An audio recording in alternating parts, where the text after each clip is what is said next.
오랜만에 하니까 낯서네요. 약 3달 만에 하는 것 같은데 오랜만에 해보죠. 뭘 해볼까 해. 음...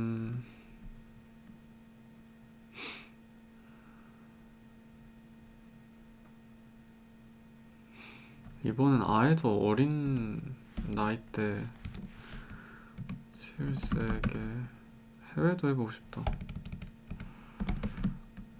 세계 일어날 법한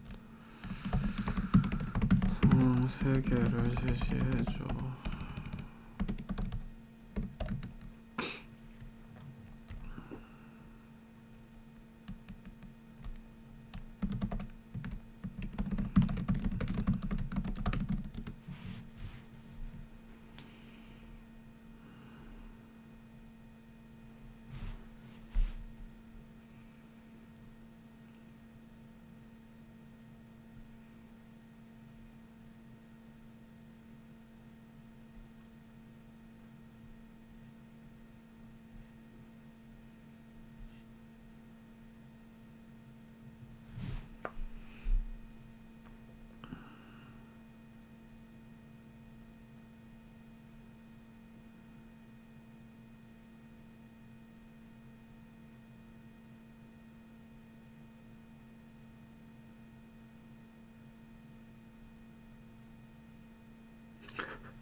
아니 우는 애가 잘못한 거야.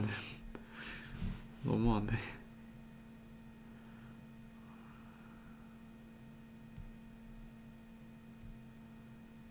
와, 아니 4살한테 이러는 부모도 있나요?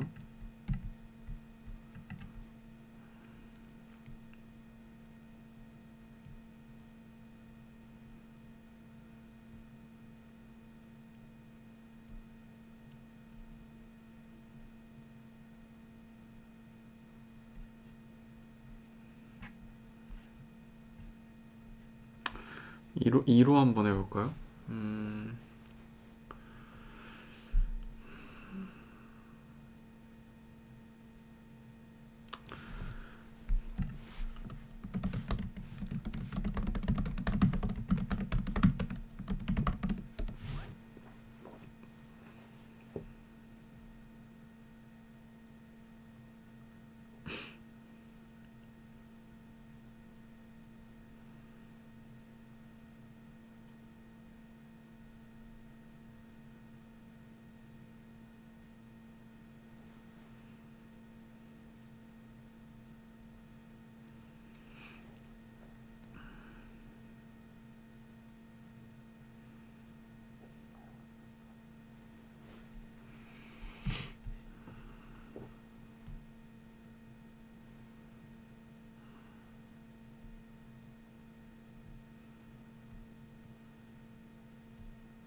팔이 딸깍하고 부착되는 구조.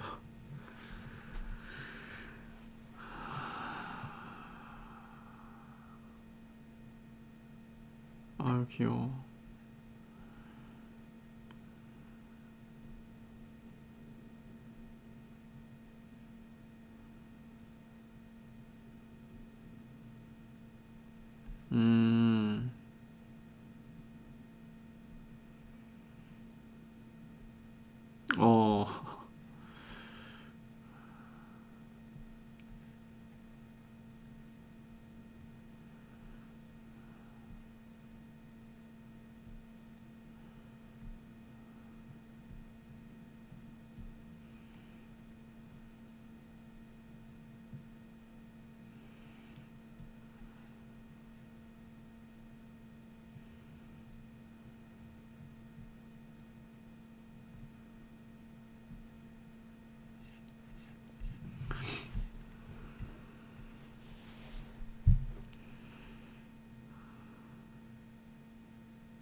근데 이거 내가 이런 사례를 읽는 게 훨씬 나을 것 같은데. 자, 사례 2. 어린이집 오후 자유놀이 시간. 교실 한쪽에는 아이들이 가장 좋아하는 빨간 로봇 장난감이 있다. 팔이 딸깍 하고 부착되는 구조라 아이들이 특히 경쟁적으로 가지고 놀려고 한다. 5살 C는 조금 일찍 장난감 구역으로 가서 그 로봇을 집어든다. C는 작은 책상 위에 로봇을 올려두고 팔을 끼웠다 뺐다 하며 조용히 혼자 놀이를 시작한다. 잠시 뒤 6살 D가 교실 뒤에서 장난감이 없는 걸 보고 주변을 둘러보다가 C를 발견한다. D는 걸어오며 얼굴을 찡그리고 살짝 높은 목소리로 말한다. 그거 원래 내가 쓰던 거야. 너는 항상 먼저 가져가려고 해. C는 움찔하며 나 먼저 가져온 거야 라고 조용히 대답하지만 목소리가 거의 들리지 않는다. D는 C 앞으로 다가와 로봇을 C의 손에서 확 잡아채듯 가져간다. C는 순간적으로 손이 따라가다 놓치면서 몸을 뒤로 살짝 젖힌다. C의 눈이 금방 빨개지고 울먹이기 시작한다. 그러자 D는 장난감을 들고 C를 내려다보며 말한다. 왜 울어? 울면 나한테 혼나는 거야. 울지마. 우는 애가 잘못한 거야. 근처 아이들은 장면을 보고 있지만 장난감 구경이 더 중요해 보이는 듯 조용히 다른 로봇 부품을 만진다. 선생님은 반대편에서 다른 아이를 챙기느라 이 상황을 보지 못한다. C는 눈물을 참으려고 입술을 꽉 깨물고 결국 조용히 뒤로 돌아 작은 매트에 앉아버린다. D는 장난감을 차지하고 만족한 듯 다른 아이들에게 이건 내 거야 라고 말하며 놀이를 이어간다. 와,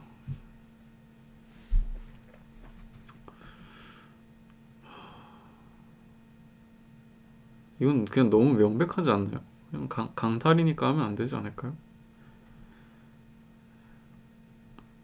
아니 그래 뭐 먼저 뭐 이게 뭐 이 인기 있는 장난감이 뭐 어떤 약속에 의해서 뭐 돌아가면서 사용하는 게 아니면 그러면 좀 나을 수도 있지만 뭐 선착순이면 먼저 간 사람이 놀 수 있어야 되겠죠 당연히. 음, 확 잡아채듯 가져간다. 내가 원래 쓰던 거야. 뭐 소유라고 할 수 없지 않을까요? 공용 장난감이니까. 확 낚아채듯 가져간다. 뭐 사용하고 있는 걸 강탈을 당했네요.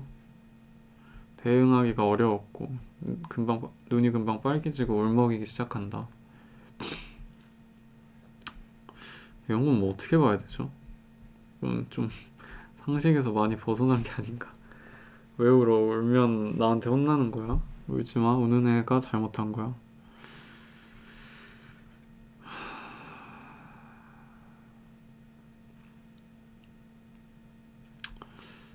아휴. 다른 사람들은 근데 어린이들한테 이걸 뭐 제지할 만한 그런 제지를 하는 등의 행동을 기대하긴 어렵지 않나. 반대편에서 다른 선생님은 바빠서 확인을 못했고 뭐 그럴 수 있죠. 그럴 수 있긴 하죠. 저항하지 못하고 상황이 종료된다. 이건 내 거야.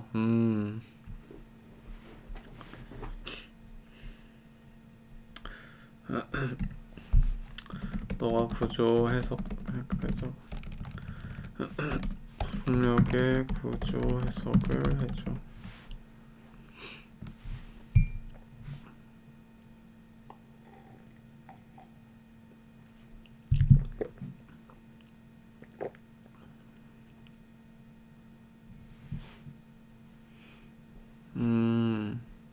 독점과 죄책감 주기.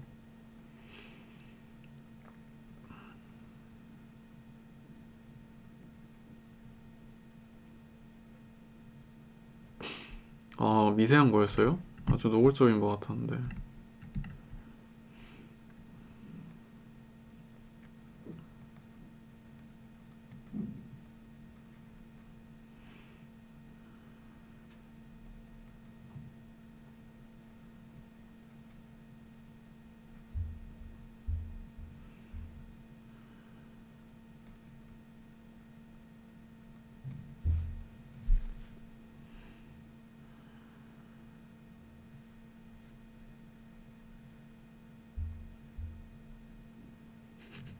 언어적 기습? 언어적 기습이구나. 이런 단어는 처음 보네. 6세는 5세보다. 그치. 엄청 크겠다 생각해보니까. 5살 6살 차이가. 언어로 상황 정의권? 정의권? 원래 내 거 논리라기보다 정당성 프레임 씌우기다. 그냥 뭐 우기기다 이런 거 같은데. 그리고 사실 여부가 아니라 정당해 보이는 말 선점에서. 참 GPT가 말을 잘하네요. 정당해 보이는 말 선점. 첫걸음이 시작된다. 물리적 약탈 이전에 존재하는 심리적 압박. D는 장난감을 먼저 빼앗지 않고 그 전에 너는 항상 먼저 가져가라는 성향 비난을 한다. 와, 좋은 명명이네요. 성향 비난. 이건 두 가지 효과를 만든다. 상대의 자존감을 흔들어 저항 의지를 약하게 만들기. 2번 내가 너에게 빼앗는 게 아니라 내가 잘못해서 가져가도 된다. 라는 합리화가 되게 복잡한 상황이었구나. 물리적 폭력보다 먼저 정신적 토대가 깔린다. 아이들은 직관적으로 이것을 사용한다. 와, 아이가 직관적으로 이런 걸 사용한다니. 심리적 압박을. 물리적 기습. 힘을 이용한 기정사실화. 장난감을 확 잡아채는 순간 D는 사실관계를 뒤집는다. 이제 장난감은 D의 손에 있음. 현실적 소유권이 이동. C가 되찾으려면 훨씬 더 큰 용기와 힘이 필요한. 이제 뭐 투쟁이 시작되나 보네요.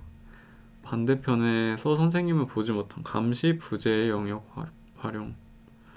아이들은 무엇을 알고 있다? 현실에서 손해진 사람이 승자라는 것. 상당히 잔인한 그런 분석인 것 같은데, 손해진 승자라는 걸 아이들이 알고 있다. 폭력은 종종 빼앗는 행위 자체보다 그 뒤에 오는 기정사실화 구조 때문에 지속된다. 뭐 어떤 상황보다 그걸 기정사실화한 구조, 뭐 아까 뭐 비슷한 말 했던 것 같은데. 정당성 프레임 씌우기, 이거랑 비슷한 것 같은데. 정당성 기정사실화. 기정사실화 구조 때문에 지속된다. 4번 죄책감 주기. 우는 애가 잘못한 거야. 여기서 D는 결정적인 한 수를 둔다. 울고 있는 C에게 울면 내가 혼나는 거야. 너가 혼나는 거야. 우는 애가 잘못한 거야. 라고 비난의 방향을 역전시킨다. 역전. 이것도 이래서 기습이라고 한 건가? 이거 살짝 기습 같은데. 선공 같은데, 내 눈엔. 이 말은 구조적으로 두 가지를 만들어낸다. 가해, 피해의 역전, 폭력의 원인을 피해자의 감정 반응으로 돌림. 내 행동 때문이 아니라 내 감정 때문에 문제가 생긴다는 프레임. 너무하긴 하네요. 피해자를 침묵시키는 효과. C는 더 이상 도움 요청이나 감정 표현을 하지 못함. 와, 이 이후에 폭력을 영속화하는 침묵 교육이 된다. 침묵 교육. 영속화가 뭔지는 모르겠네요. 뭐 계속하는? 지속하는 그런 건가? 죄책감은 폭력 지속을 가장 강력하게 도와주는 내부 기제다. 이거는 다른 상황에서도 떠오를 만한 문장이네요. 방관자 효과, 주변 아이들의 존재. 근처 아이들은 보지만 개입하지 않는다. 이것도 구조적으로 중요한 요소다. 방관자는 가해자가 힘을 갖고 있다는 신호를 제공. 방관자는 가해자가 힘을 갖고 있다.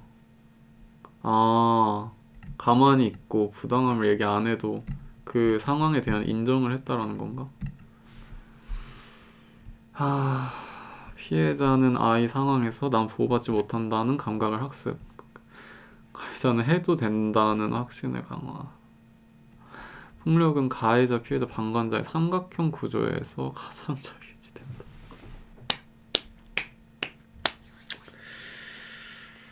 가장 잘 유지된다. 가해자, 피해자, 방관자까지 있으면 이거는 뭐 꼭 이 예시가 아니더라도 떠오르는 장면들이 있기 마련인 것 같습니다.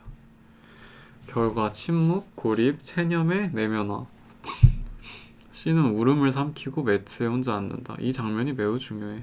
C는 빼앗겼다 보다 더 깊은 것을 학습한다. 나는 말해도 소용없다. 내 감정은 문제다. 강한 사람 앞에서 나는 침묵해야 한다. 폭력의 본질은 힘의 행사보다 힘이 정당하다고 내면화시키는 과정에 있다. 아이들의 세계에서 벌어지는 초기 권력 구조 형성. 초기 권력. 벌써 권력이 있어요. 제가 검색을 4에서 7세로 한 것 같은데. 이 사건은 단발적 갈등이 아니다. 아동기에서 이런 패턴은 초기 권력 구조를 만든다. D는 기정사실화, 언어적 정당화. 죄책감이라는 3단계 전략이 통한다는 성공 경험을 쌓음. C는 저 사람에게 말해도 소용없다라는 회피, 체념, 자기 비난 패턴을 배우기 시작함.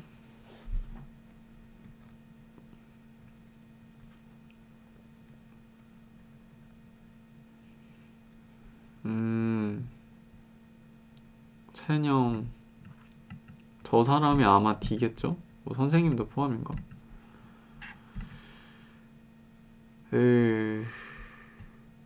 이것이 시간이 지나면 교우 관계에서의 권력 불균형, 교우 관계. 그래서 권력 불균형, 나중에 직장, 연애, 가족 관계에서의 저항 능력 약화, 상대 앞에서의 정당한 감정 표현의 어려움 까지 연결될 수 있다. 최종 요약. 이 사례가 보여주는 폭력의 본질. 폭력은 힘보다 먼저 정의를 선점하는 언어에서 시작된다. 이렇게 말하는 거 처음 보는데. 오늘 처음 보는데. 그리고 물리적 행위는 그 언어가 만들어 놓은 구조를 확인하는 절차일 뿐이다. 그 구조를 끝까지 고착시키는 것은 피해자에게 씌운 죄책감이다.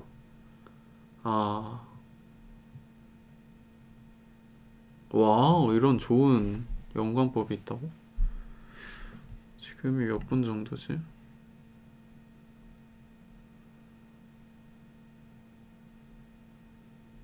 21분 진행 중이네. 좀 더 해도 될 것 같은데?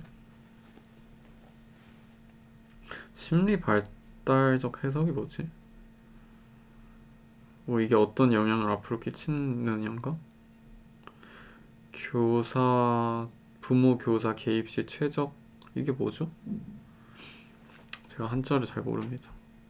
최적 뭐 해결법 이런 건가? 부모 교사 개입 시 최적 뭐 개입법 이런 건가? 부모 교사 개입 시. 이거 왠지 2번이 좋을 것 같은데요?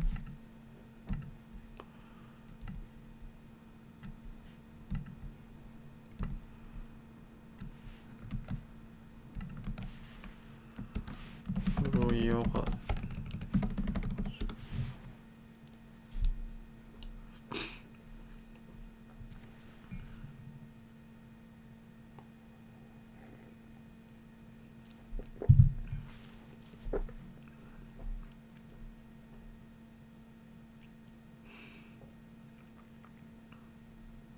이게 대체 뭐지?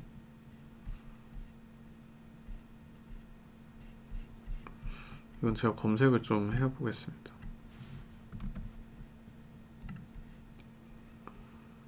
뚜따띠라띠따따도따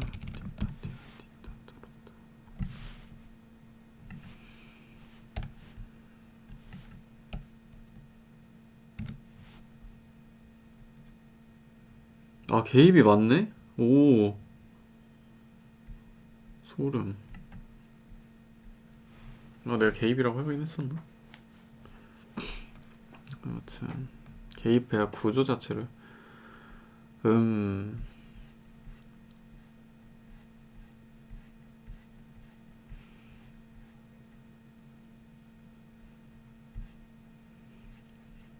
뭐 한 20분 분량 될 것 같은데 그래도 한번 해보죠.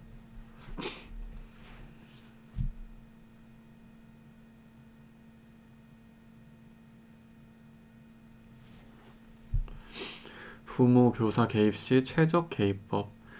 행동을 바로잡는 게 아니라 관계의 구조를 다시 세워주는 개입. 오, 이런 걸 할 수 있다고? 외부에서? 현장 개입. 사실 확인이 아니라 구조 확인부터. 일반적인 교사는 이렇게 한다. 왜 뺏었어? 누가 먼저 했어? 왜 뺏었어? 누가 먼저 했어?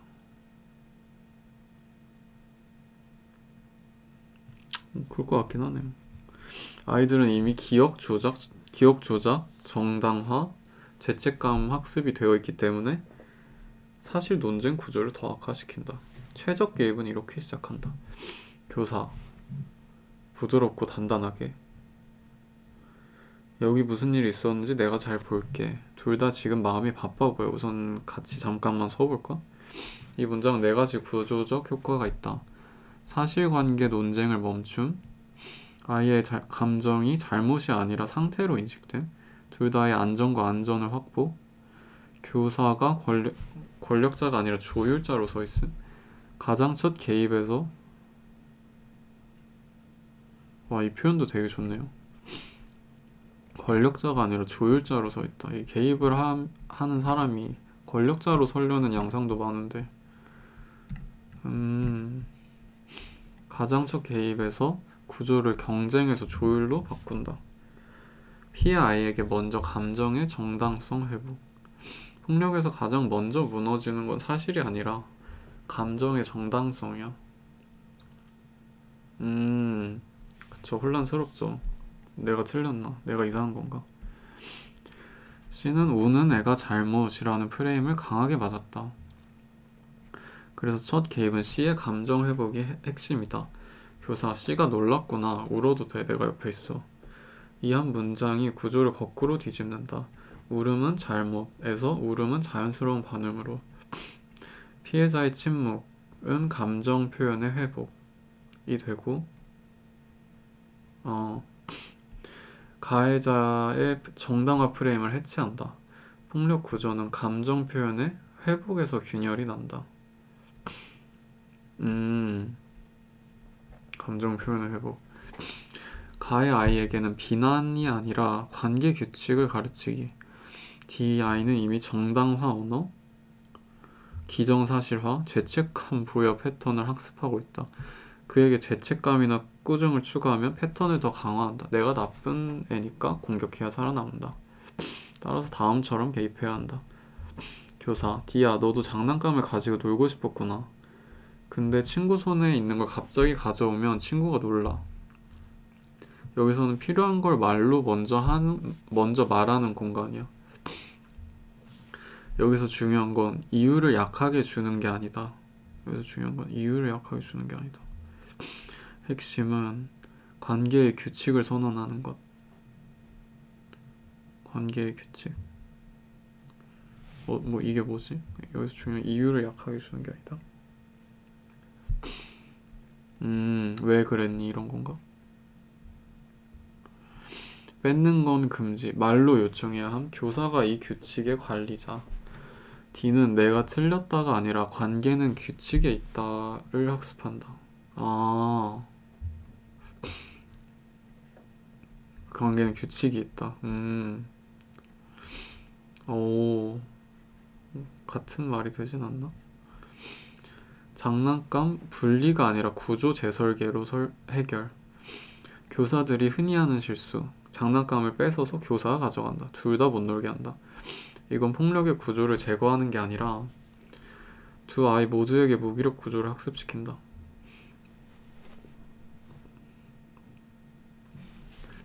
최적 개입은 이렇게 한다. 교사, C가 먼저 가지고 있었지. D도 놀고 싶었지. 그럼 우리가 순서를 같이 정해보자.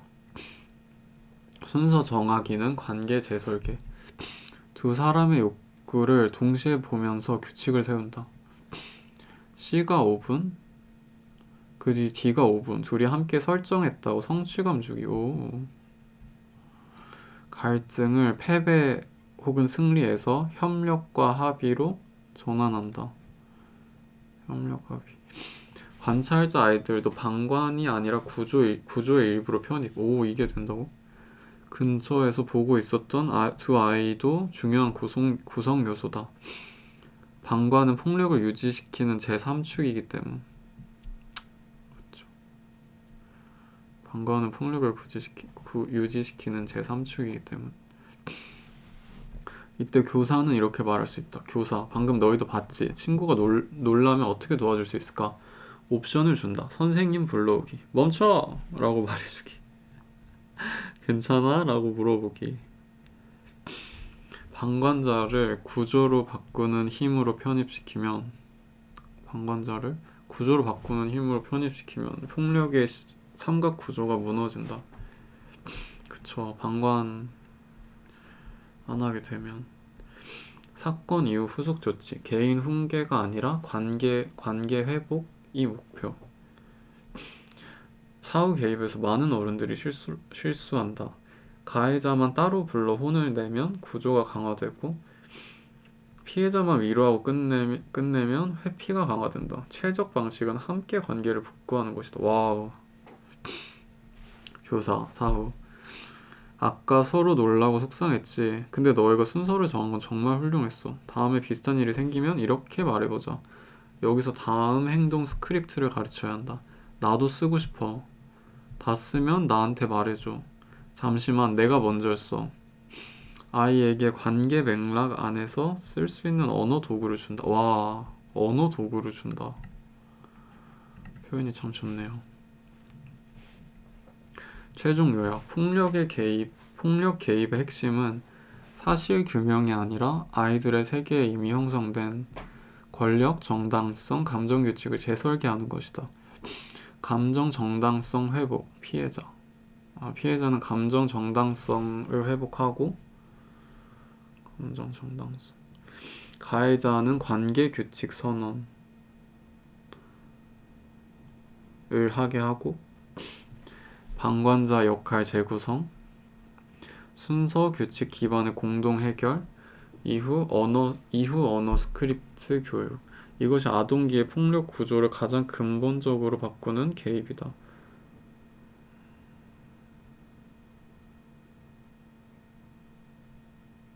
오, 짧은 쇼츠용 핵심 요약을 만들어줘. 이거까지 하고 마무리 해볼까요? 31분 진행됐네. 짧은 쇼츠용 핵심 요약. 어떻게?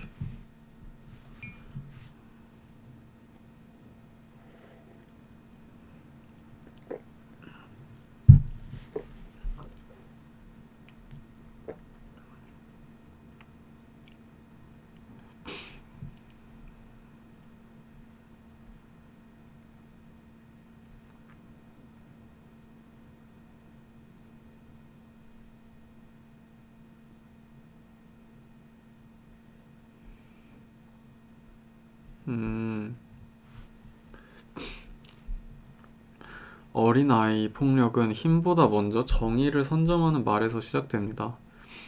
그래서 어른의 개입은 누가 먼저 했어가 아니라 감정 정당성 복구, 울어도 돼, 놀랐구나.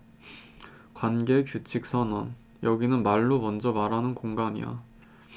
구조 재설계, 그럼 순서를 같이 정해보자.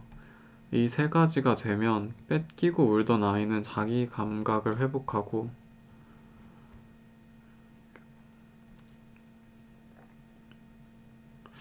밀치던 아이는 관계의 법칙을 배운다. 어른의 목표는 싸움을 멈추는 게 아니라 관계 구조를 다시 세우는 것이다. 까지. 네, 오늘 여기까지 하겠습니다.